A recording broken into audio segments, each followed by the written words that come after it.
Hello, hello. Welcome, ladies and gentlemen. Just checking out, see if I'm live here. It looks like I am. Well, greetings, folks. My name's Dustin Cormier. Welcome to another episode of How to Rock Astrology. Today, we are going to be starting my readings of Astrology, Karma, and Transformation. A very, very classic tome, of which mine is very well worn. Originally written in 1978 and rewritten in 1992. It's Astrology, Karma, and Transformation by Stephen Arroyo. So, this is basically my plan is to go through this whole book to try to include as much of I'm gonna go through this whole book, and there's a reason why I've chosen this book in particular. In my earlier astrology days, in fact, I have the date written of about February 24th, 2014 is when I started getting into this book. This was when I had already been doing lots of my own personal work through astrology, learning Western astrology in very scattered ways. I started off with spirituality first, and this book, as we're going to find out, makes mention of the book that got me interested in astrology and interested in spirituality. That, of course, is, I got it right here, Autobiography of a Yogi by Paramahansa Yogananda. This book got me into astrology. He's a spiritual advocate who had a guru, who had an astrologer, and Paramahansa said, the astrology thing's cool, but no matter what my astrology chart tells me, I have the divine forces and the divine God-given will to alter the alchemy of my past in order to transmute it into the ideal evolutionary expression towards what I ought to be. So basically Paramahansa said, no matter what my chart is, I can get through it and make the best use out of it. This whole episode from this book, Autobiography of a Yogi, is mentioned by Stephen Arroyo in this classic book. So there's two reasons why I'm getting into this book. Number one is just to sharpen the terminology and psychological counseling factor for all of us who are interested in astrology, for what it could mean in terms of self-help, self-realization, and self-healing, in order to better get you to understand what it is that an astrological counselor would be trying to transmit to you. And we're going to break it down in the way that Stephen Arroyo breaks it down.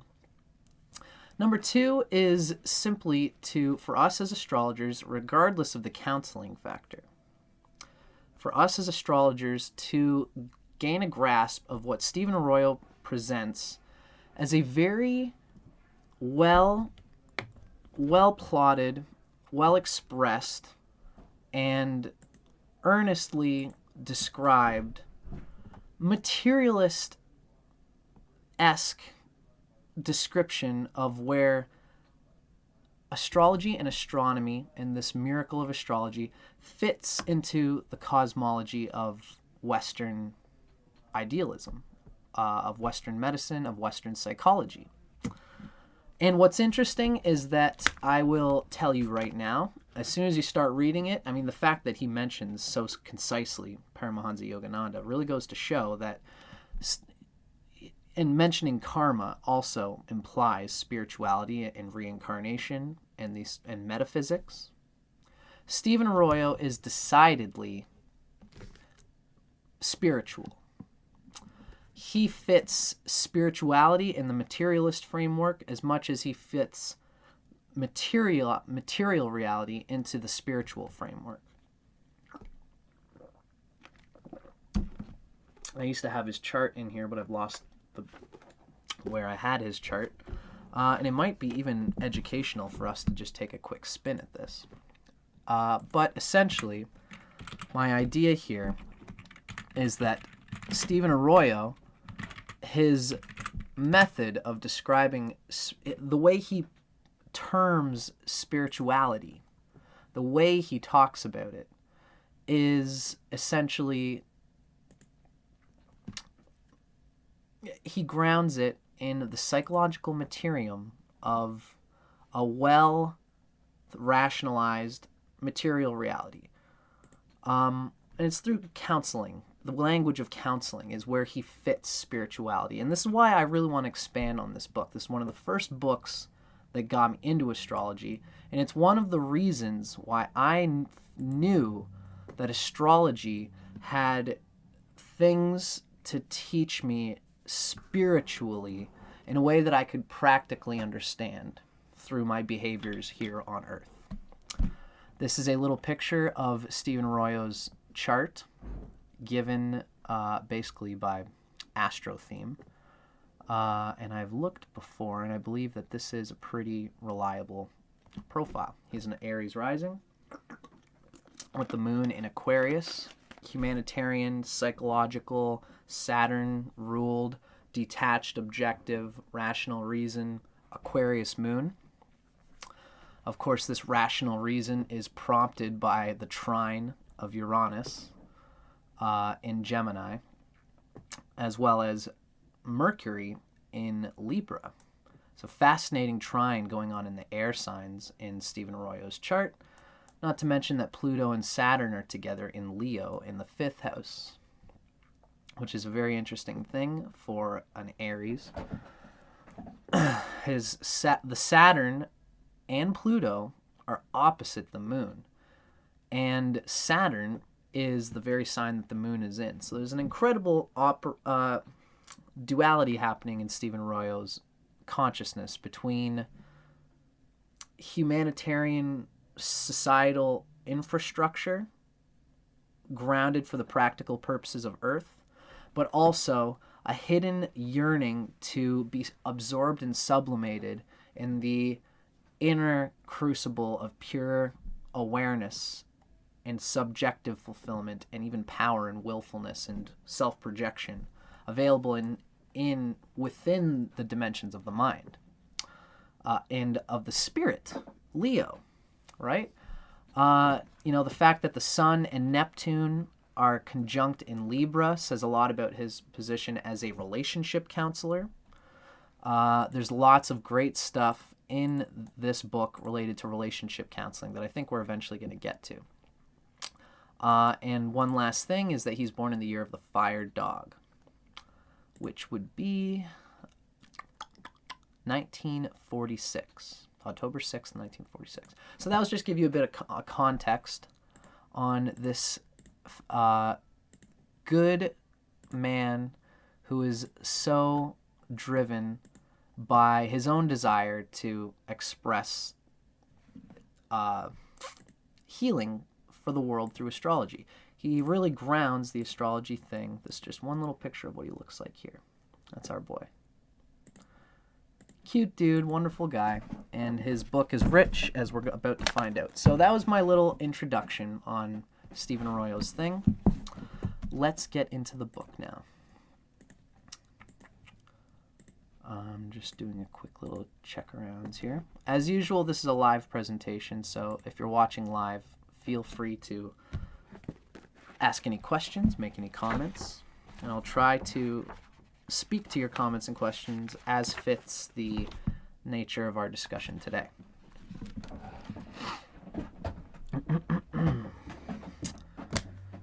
So, with all that being said, given a little bit of context, let's start talking let's start directly reading from Astrology, Karma, and Transformation, the inner dimensions of the birth chart. Of course, it's a butterfly, a colorful butterfly on the front. This butterfly of the ideal spirit coming through the karmic elements of the unconscious past actions of karma.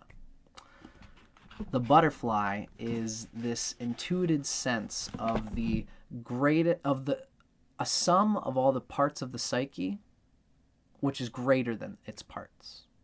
How do you take everything that you are and put it and direct it in on Earth so that the energy expressed is more than the energy it took to make the expression?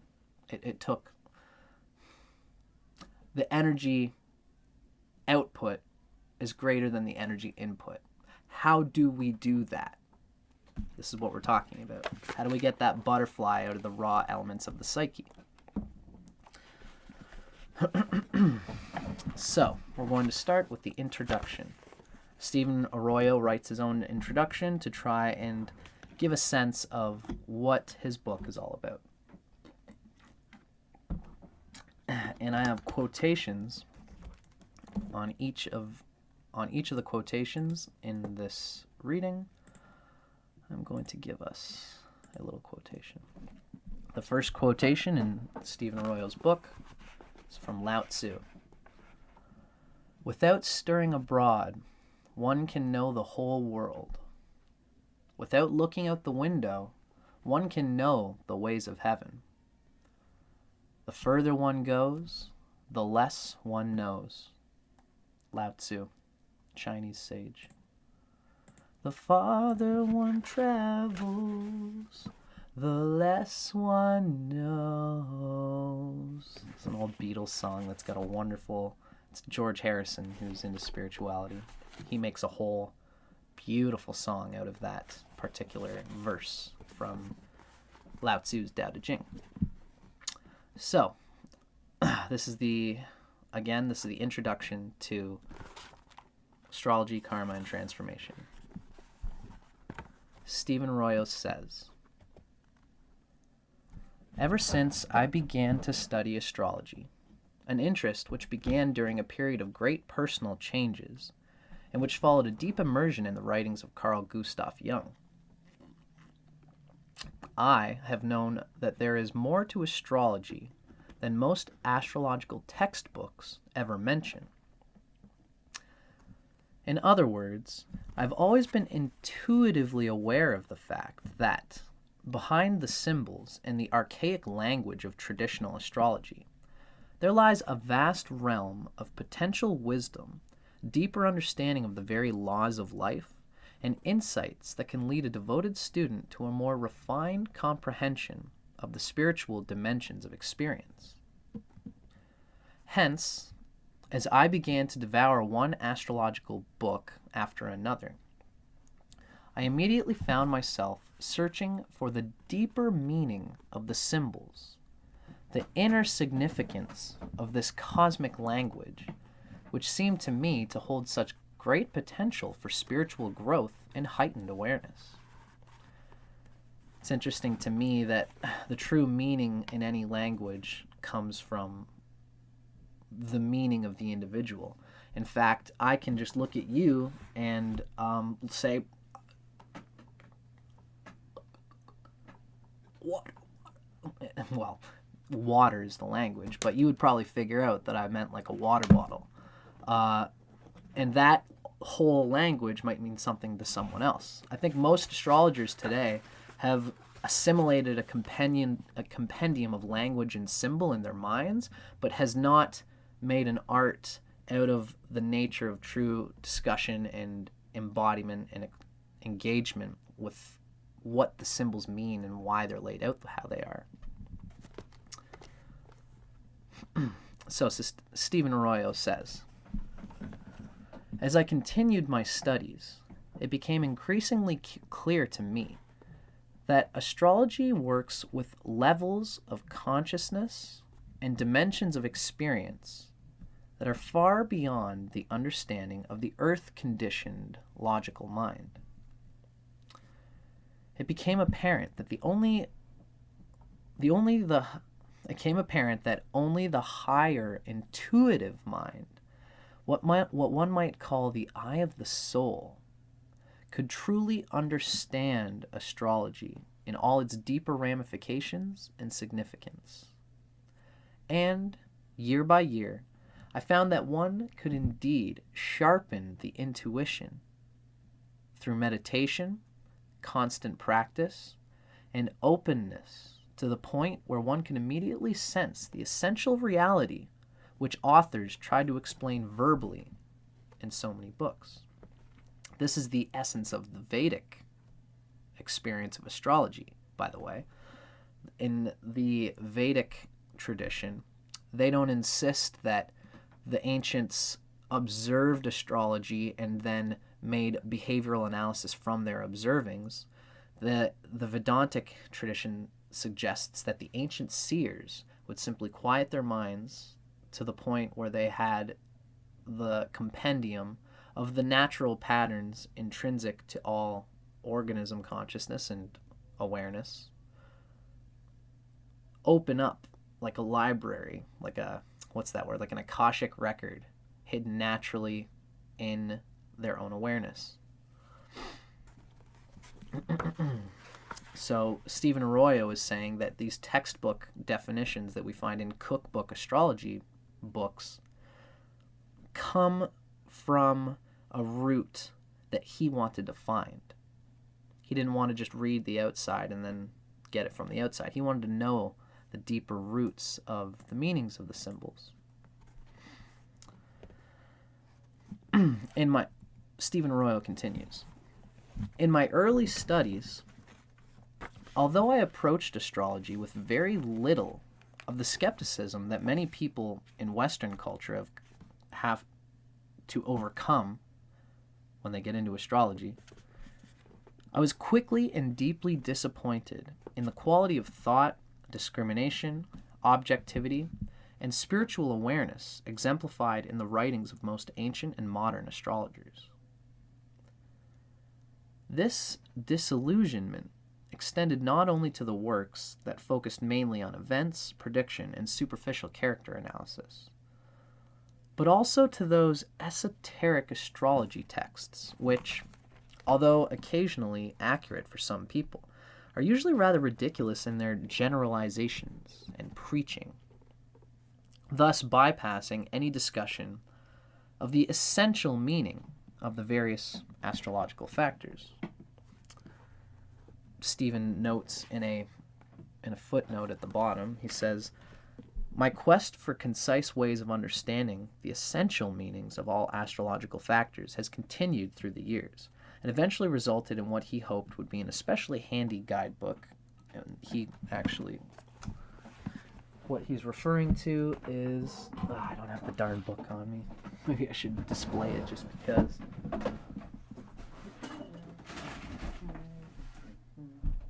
Here we go. This is Stephen Arroyo's Chart Interpretation Handbook. It's his distillation of the essential inner meanings of all these things. It's pretty good. And it was published 11 years after this book for like a beginning level thing. Like you would read the handbook and then you would read this to understand what are the inner roots that drive the meaning and purpose of the external symbols, the leafage. This book is the root.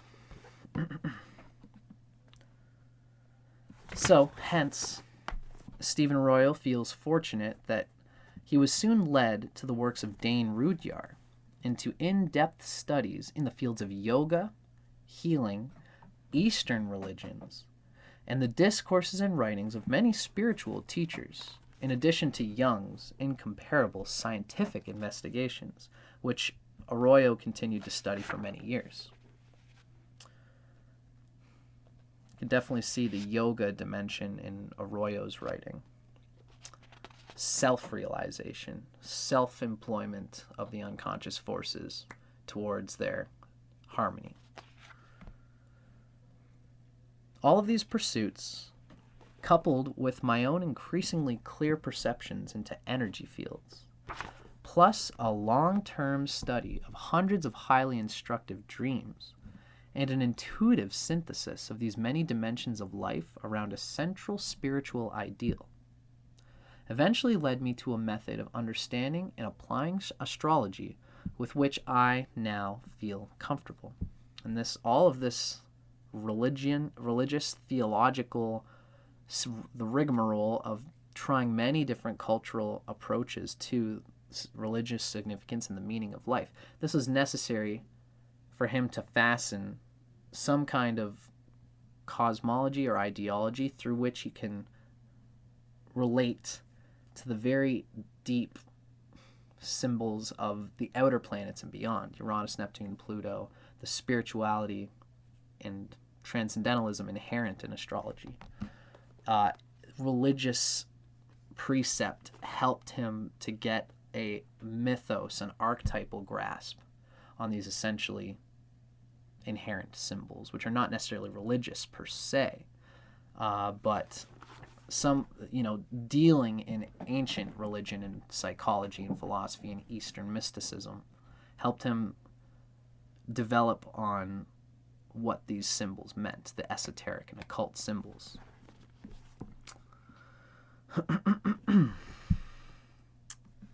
Now, by this, Stephen does not mean to infer that he developed a closed system of astrological interpretation. On the contrary, such pat approaches soon become rigid and irrelevant. And it's precisely this kind of inclusive system that Stephen Arroyo has found so intolerably limiting. He simply means that, I quote, "I am now confident in the direction I am pursuing, in my own understanding, and in my counseling work, is the right one for my own growth, and in fact, far more constructively useful for my clients and students than the assortment of untested theories and assumptions that comprise so much of traditional event-oriented or esoteric astrology, prajna, right? Predictive.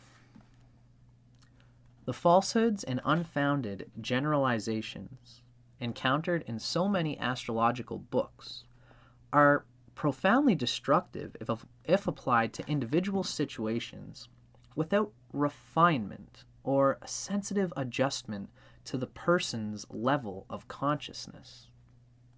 This is really like the Libra sun and all the things in Libra, the Neptune and sun in Libra in the 7th house,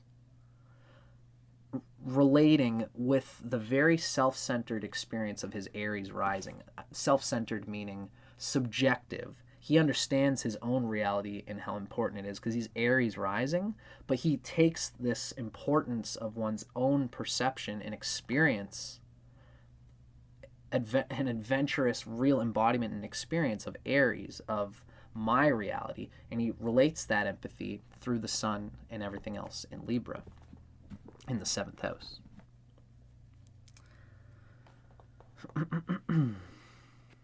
So he's saying that if you apply these generalizations and falsehoods that can happen in astrology books, if you apply them to individual situations without a sensitive attunement to their level of consciousness, then this can be very destructive. This is part of the reason why he wrote this book and why I'm talking about this. Astrology is like a surgical knife. It's very sharp, useful in the right hands, destructive in the wrong hands with the wrong understanding. And they are all the more ludicrous, these generalizations are all the more ludicrous when you discover that even a cursory testing of many of the statements, with complete integrity and absence of self-deception, can prove their total irrelevance to real-life experience in many cases. It's just the nature of astrology to have a lot of junk in it, just like it's the nature of anything to have junk in it, really. Just because there's junk doesn't mean that we can't discern the best of it and use it. It's just a discernment that's required to the individual person that's being counseled, or to yourself. It may interest the audience to know that when I started my astrological studies, Stephen Arroyo, the following transits were in effect. Saturn was conjuncting his natal ascendant in Aries. Neptune was aspecting his Venus. And both Pluto and Uranus in Virgo were closely aspecting his natal Uranus. all by so-called hard or stressful aspects. He mentions this to indicate the fact that astrology for, quote, astrology for me encompasses not only a full-time career and a way of thinking and pursuing truth, but also that it has been and still is a tool for refining my own nature and inspiring me toward greater heights of immediate experience. This book is the result of the ideas I have gathered while investigating the unifying principles of life and the deeper meanings of astrology. It includes a great variety of topics which either were difficult for me to understand from traditional textbooks during the course of my own studies, or which aren't readily available in books at all. I've made no attempt to write a cookbook sort of text filled with hundreds of set interpretations, and I'm herein assuming that the reader already knows at least the traditional basic meanings and characteristics of the signs, planets, houses, and aspects. Signs of the zodiac, all the graha planets, all the houses in relation to the rising sign, and the aspects between planets, trine and squares in the west, as well as different aspects in other traditions of astrology. Vedic has different aspects. Arroyo assumes that we know all these before coming into this higher intermediate level of astrology, even possibly advanced. Although it's not so advanced that you can't richly, it's very relatable, as we're going to find. In this work, Stephen Arroyo continues, I primarily want to illuminate certain dimensions of astrology. There are many levels of astrological interpretation. What have been neglected in astrological literature are the deeper meanings, the inner dimensions, and the growth-oriented experiential level of interpretation. For those satisfied with prediction formulae, archaic concepts, and simplistic character analysis, this book will be irrelevant. Simplistic character, right? So for people just looking to give you how some astrologers, you can just pay them $50 and they'll spit out your astronomical placements of your signs and say, well, when you've got Venus in Virgo, it means that your love life is going to suck.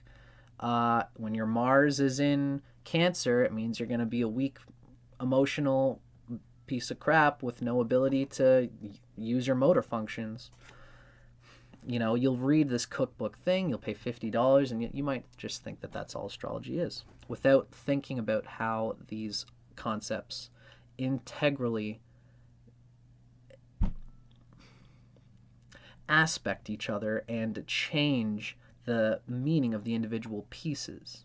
In the same way that, if you just eat a clove of garlic, it's going to be like, wow, this sucks. It's hot and it's just too much. But if you include a little bit of garlic in a spaghetti sauce, then its flavor becomes appropriate no matter what it is in the context of everything else, and it changes its essence. Your Venus in Virgo might be very different if you've got Jupiter in Taurus, right? Because it'll be trine to Jupiter, and even though it'll suck that it's Venus and that it's bad, you've at least got the delight coming from Jupiter, and it could change the whole thing. So,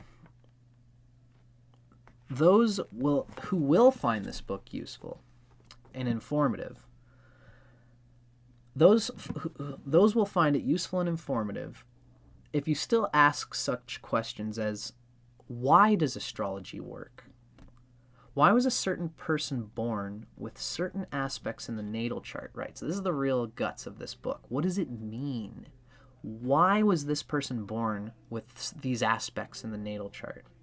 What is the purpose of this seemingly difficult time period with a transit or what have you? Why has a certain person been unable to deal effectively with a certain problem?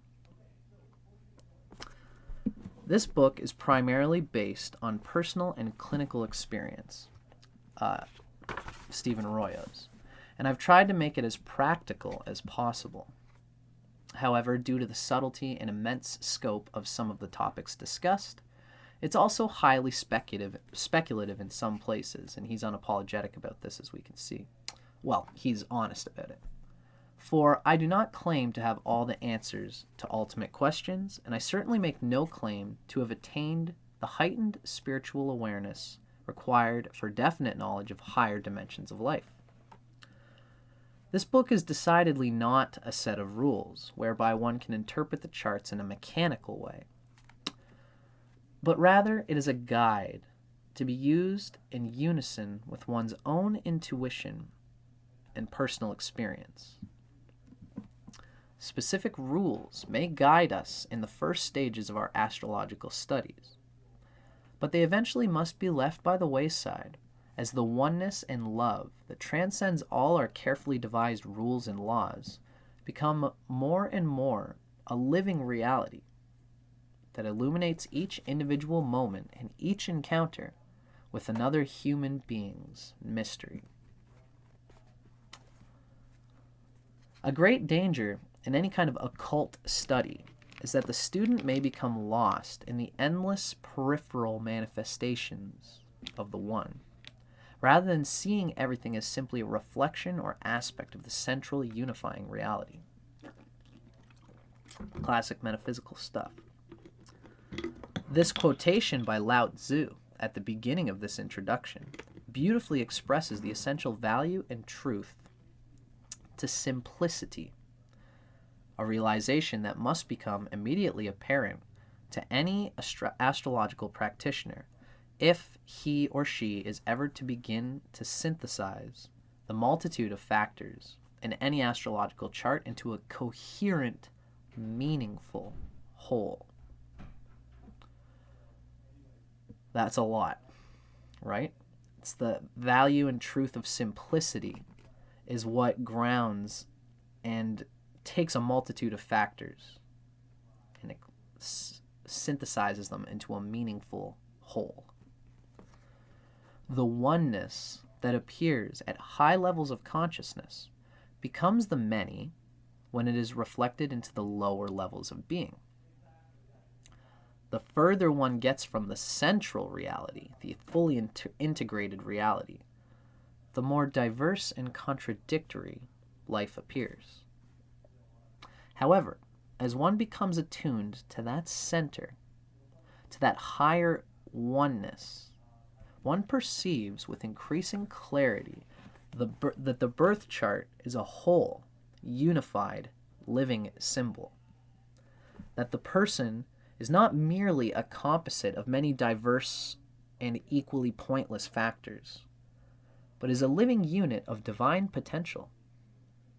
And the growth processes with which astrology deals, that's transits, progressions, and in the Vedic dashas, are not isolated cycles that happen occasionally to overlap.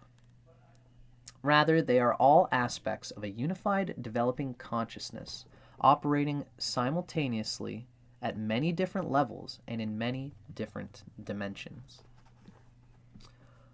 It's a very interesting thing to think of, like a farmer who is like carrying water and he's goes out of the house and he has to carry his water a long way to his plants, and halfway through he realizes that he forgot his food and he didn't eat, and now he's debating, like, should I just finish this task and go get food first and then get my food after, or should I drop this, go get food now for my body and then continue with my job?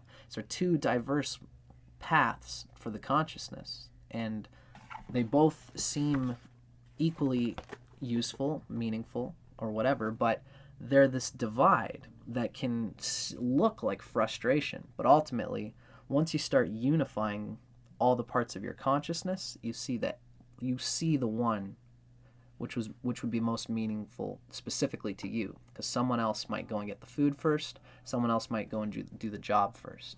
The true meaning between the symbols is the individual karma and the subjective fulfillment,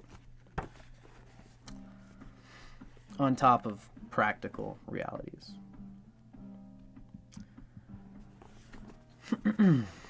So It is Stephen Arroyo's feeling that a student or practitioner of astrology, if he or she is primarily concerned with utilizing such knowledge as an incisive, helpful, individualized art, then they need not worry about all the different techniques of prediction or interpretation that now flood almost all astrological publications. An example I would generally give to this is, too much use of asteroids.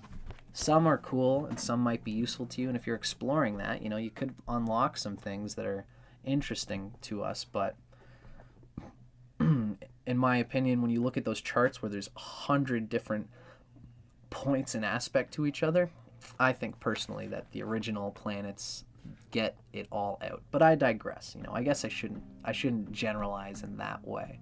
But, my interest is in at least saying here that if you can you don't need to learn all the different techniques, all the different possible ways of interpreting a chart, as long as you get some backbone for your useful expression of communicating the karma of another person.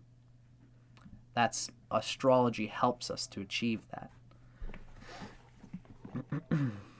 It's pointless to just whip out some kind of tirade about your memorized, rote understanding of Venus and all its different positions in the chart.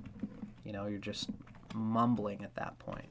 The point is to ask a person what their karma is all about in this moment. How did you relate all of the charts and the factors in the chart and all the factors that they describe into an integral, unified, logical path forward?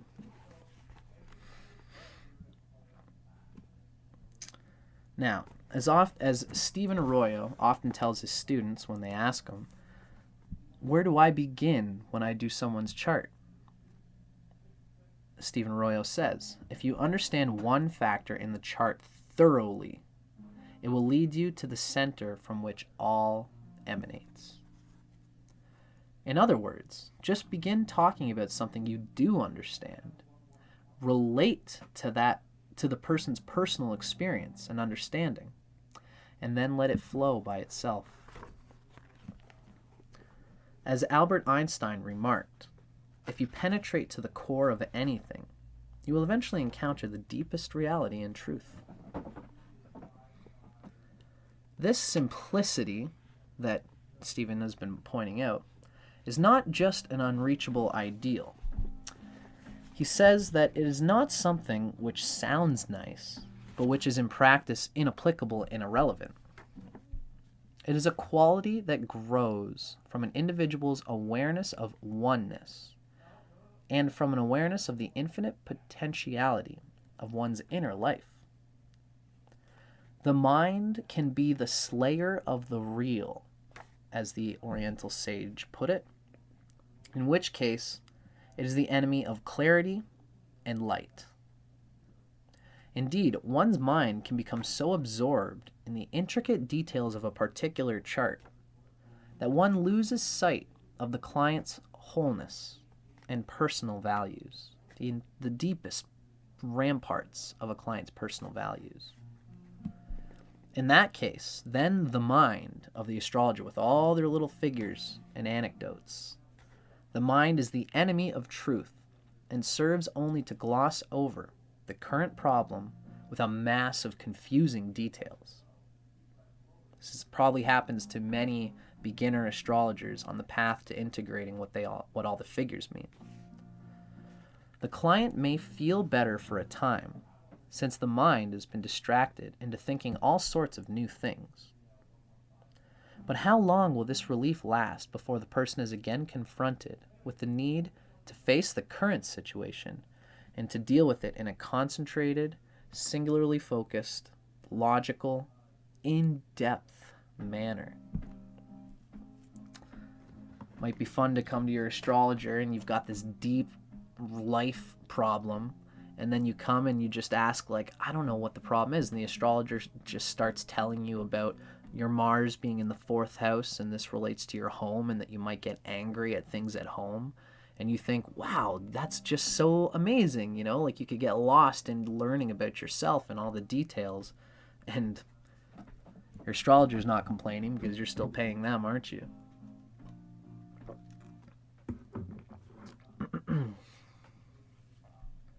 The mind, however, can also serve as an instrument of the higher self, in which case it helps to illuminate the unfathomable reality of life and individual destiny.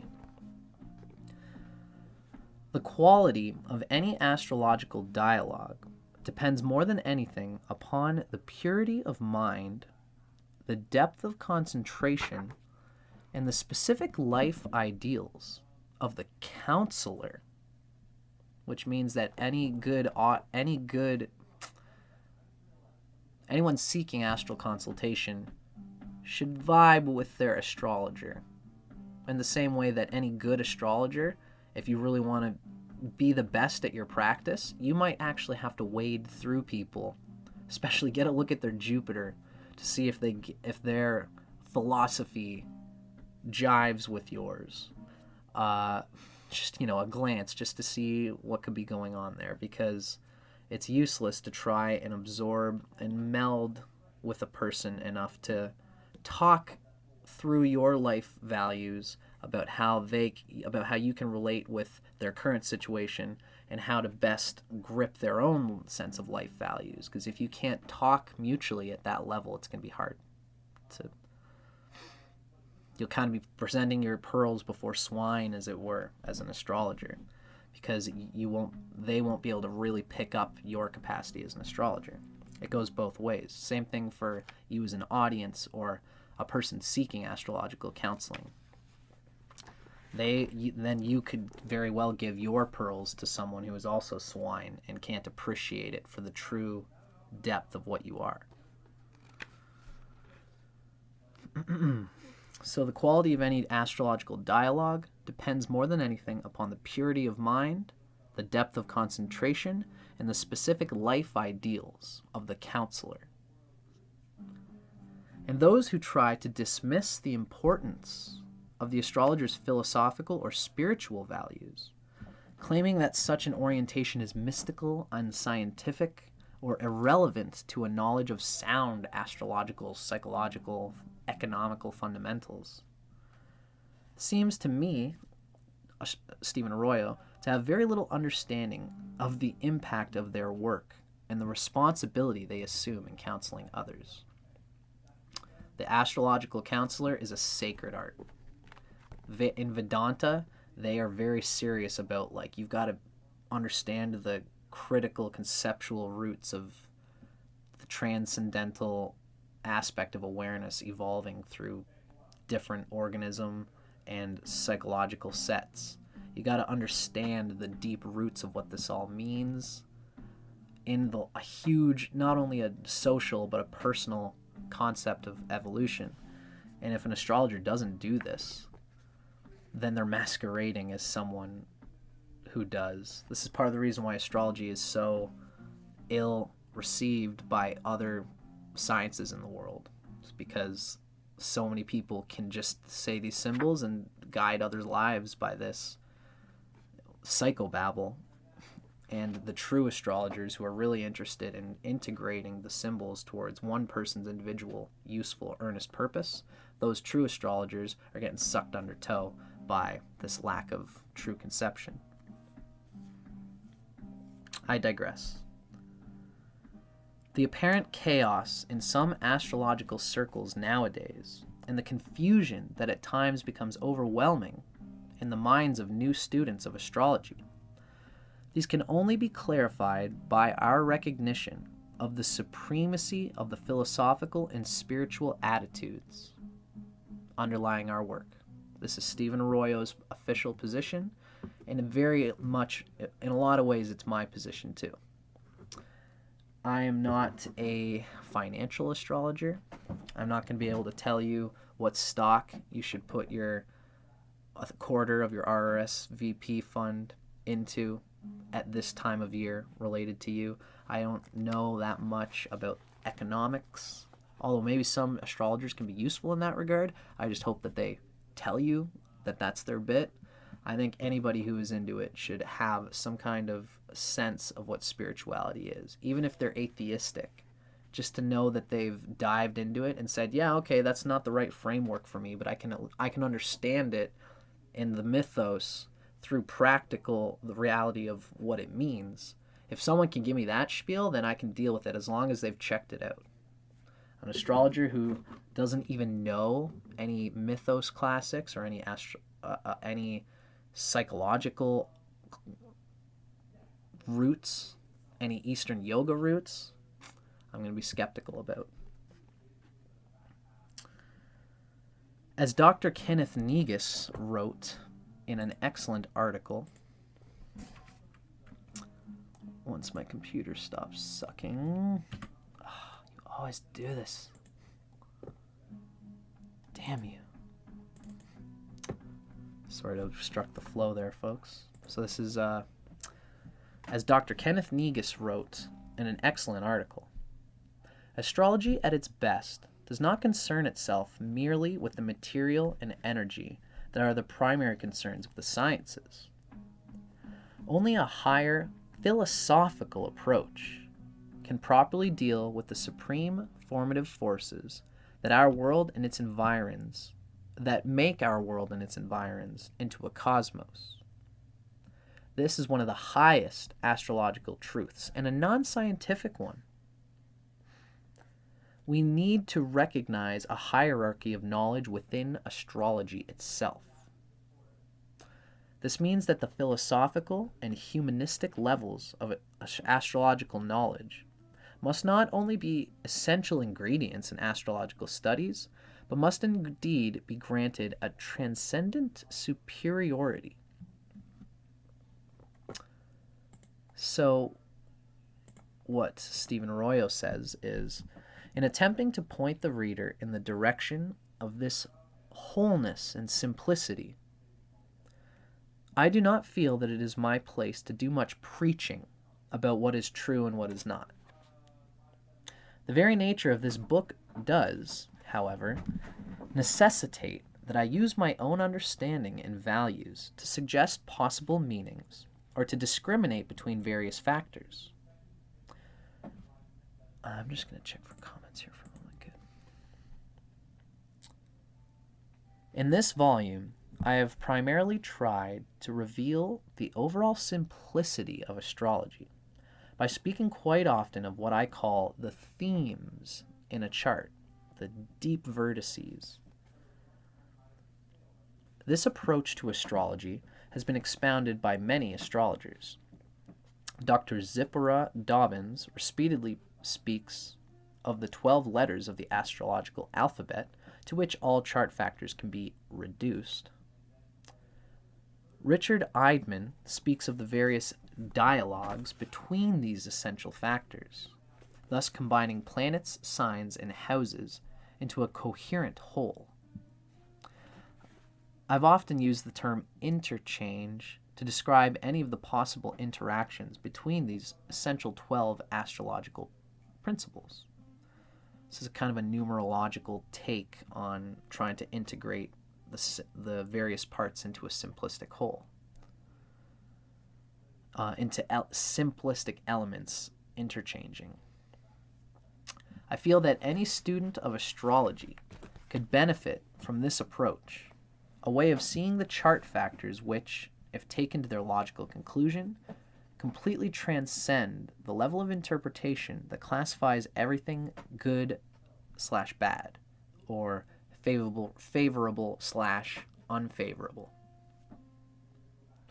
The wholeness I have been speaking of is beautifully exemplified in this book by the mandalas for each of the 12 signs of the zodiac drawn by Pachia Rinial, as we're going to show in the individual chapters that come up.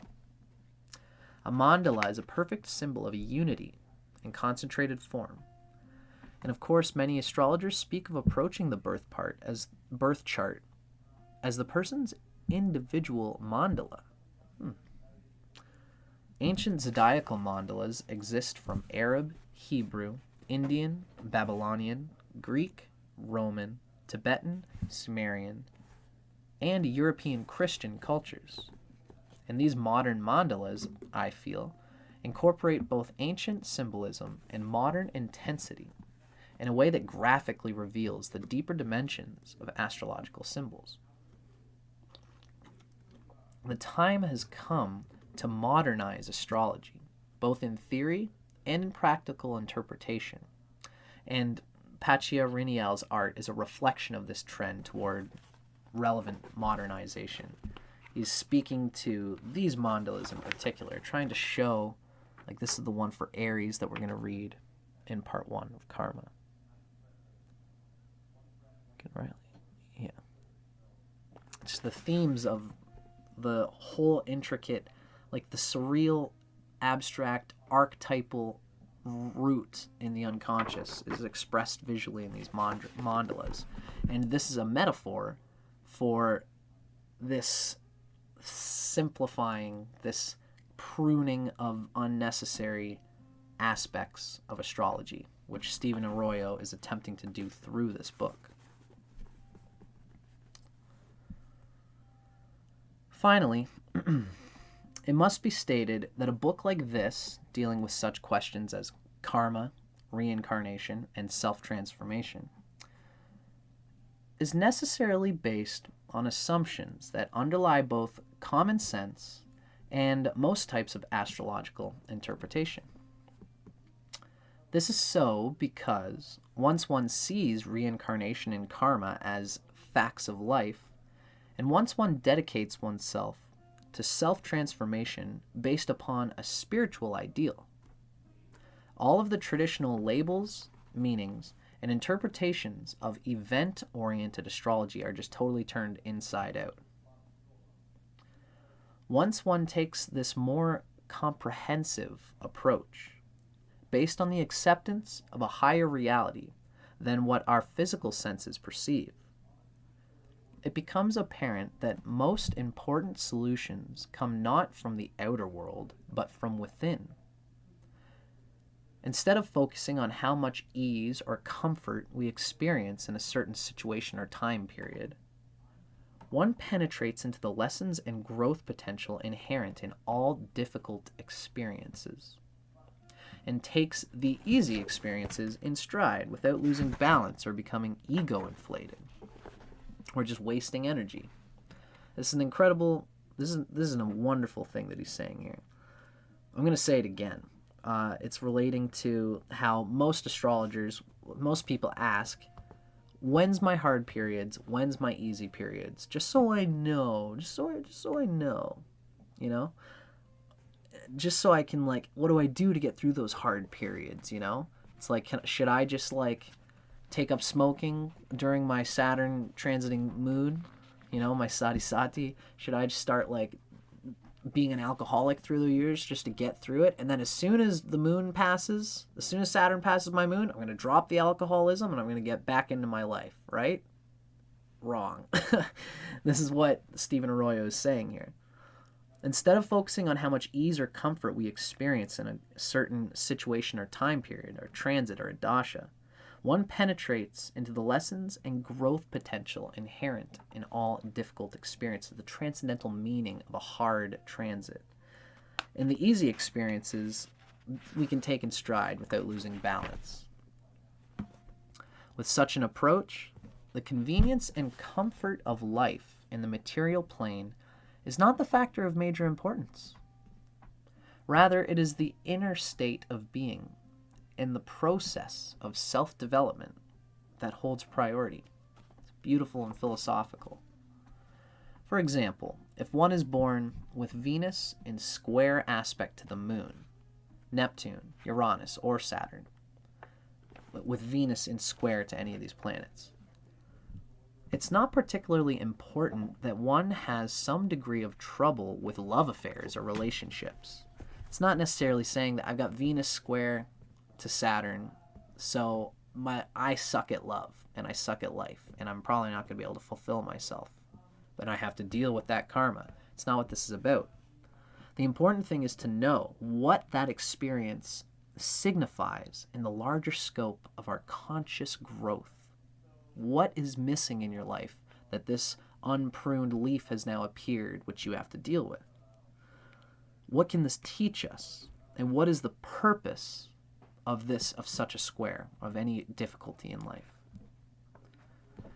In this book, therefore, Stephen Arroyo says, I've tried to point the reader in the direction of understanding the birth chart, transits, progressions, and chart comparison factors at a level of depth that will hopefully elicit an inner awakening to personal needs, potentials, and purposes. This is not an easy task, for life is a multi-level process.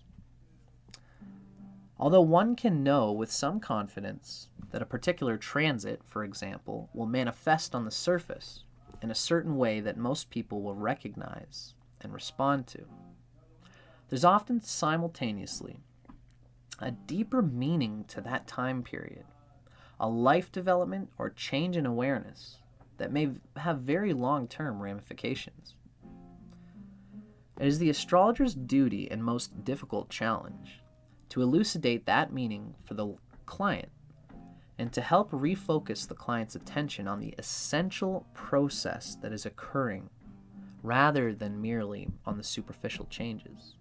What does it mean to who you've been all this time?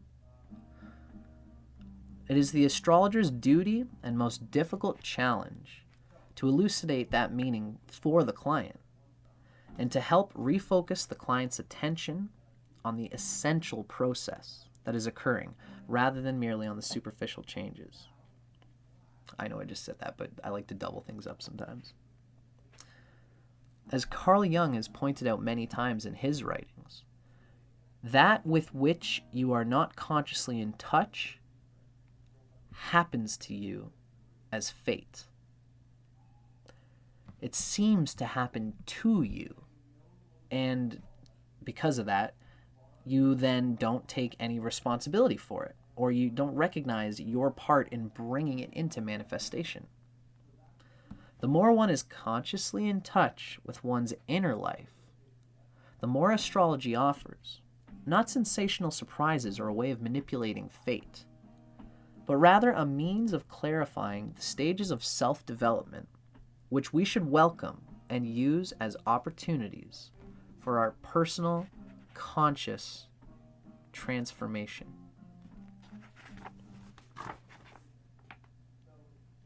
It's wonderful stuff. This is, again, there's a reason why this is my favorite book. It's not my favorite book, but it's definitely one of my favorites.